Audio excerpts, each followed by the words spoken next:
Hello guys, welcome to 5th generation Hobby Shop and welcome to another unboxing and testing. Shoutout po kay Sir Edwin ng Cebu. Sir, welcome to 5th generation Hobby Shop. Ito na po ang inyong unit, sir.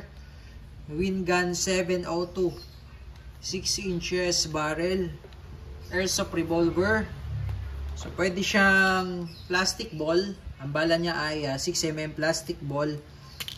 Pwede rin pong bulitas, 6mm steel ball. Ayan. Pwede rin siyang bulitas. Pwede rin siyang plastic. Ayan. Ito po ay CO2 powered. 12G pa rin po ang gamit na walang thread. Ito po yung mga kasama sa package, Sir Edwin. Quick loader. Dalawang tactical rail for accessories. Manual, at syempre yung kanyang shell. Ayan, isang set po yan, 6 pieces kasi 6 shots po yan eh. Ayan, 6 shots, 6 po ang laman. So bali ito yung shell nya, ito yung shell na 6 pieces. Ayan, ito yung bala. So, ang gagamitin natin ngayon ay yung bulitas. Yan, na steel ball. Ayan, bulitas. 6mm po na bulitas. Ayan, steel ball po ang gamit natin. Ayan, pwede rin siya sa plastic ball. Ito yung plastic ball.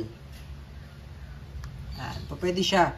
So, kung gusto nyo mag-practical shooting, ito gamitin nyo kasi mas mura po ang bala ng plastic ball or yung airsoft BBs kaysa sa bulitas. Ayan, bulitas.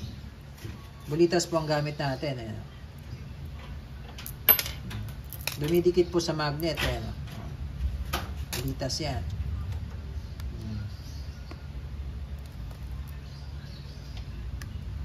Ayan. So, bulitas po ang gamit natin. So, again, pwede siya sa bulitas. Pwede rin siya sa plastic ball. Sir Edwin, unit nyo po, 702 Wingun revolver. Ayan. So, ito po ay merong manual safety, open, single and double action, single action, double action, pwede rin siyang i-decock. Ayan. Ayan. Tapos, easy loading system din siya. Ayan. Ito po yung slot for CO2. Ayan. Ganun lang. Adjustable po yung sight niya, Sir Edwin. Na-adjust po yung elevation tsaka yung windage. Yan, na-adjust po yan. Ngayon, sir, kung gusto nyong lagyan ng scope or red dot, ito po yung magagamit nyo, sir. Yan. I-insert nyo po yan dito. Bali ito, aalisin nyo po ito. Tatanggalin nyo po itong rear sight. Tapos, meron yan kanal dyan. Ayan, rail. Ipapasok niya. Kunwari, no, nakapasok siyang ganyan. Ganyan po yan ang itsura niyan. Yan. Yan, ganyan, ganyan. Kasi nakapasok po yan dito sa rail eh. Ito. Ito po, pasok. Dito po yan lalapat. Yan. So, kunwari lang no, naka-install yan. Ganyan. Tapos, dito nyo po ipapatong yung accessories like red dot or mini scope. Yan. So, babagay siya sa red dot. Nga pala, meron tayong available din po na 8 inches nito. So, ito po yung version na 6 inches. Meron din po tayong available na 8 inches version. Pakita ko lang po. Ito naman po yung 8 inches version. Mas mahaba po. Yung barrel niya, 8 inches eh. Ikumpara po natin yung dalawa.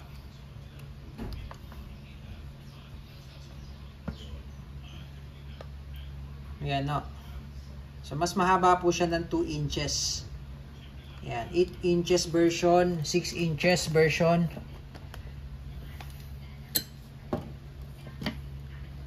Yan, so bali sa front sight naman po, naka-fix po yung sight niya.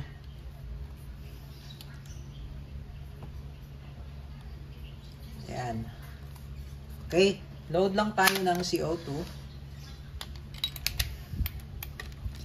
Pagka maglo-load kayo ng CO2, kahit hindi nyo na po ito alisin yung cover. Yan. Easy loading system. Load po tayo ng steel ball. Bali po, ito po yung nilagyan natin ng bala. Yan po yung shell. And kaya po siya may butas dyan kasi dyan po pumapasok or dumadaan yung CO2, yung pressure. Yan. Yan, steel ball po yung gamit natin. So hindi po yan malalaglag dahil nga po fit na fit yan. Yan, dyan sa rubber.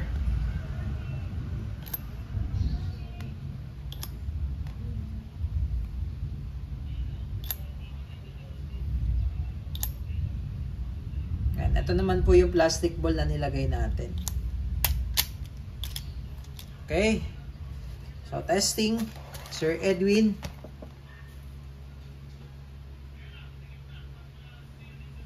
Okay, testing po. Sir Edwin, yan po yung ating target. Ang gamit po natin ay steel ball. Yan, for 5.95 or 6mm steel ball. 6mm na steel ball. Ayan, steel ball. Okay. Testing. Single action. Firing. One shot.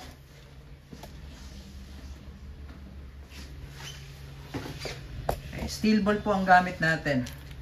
Single action po yung gamit natin. Firing. Double action.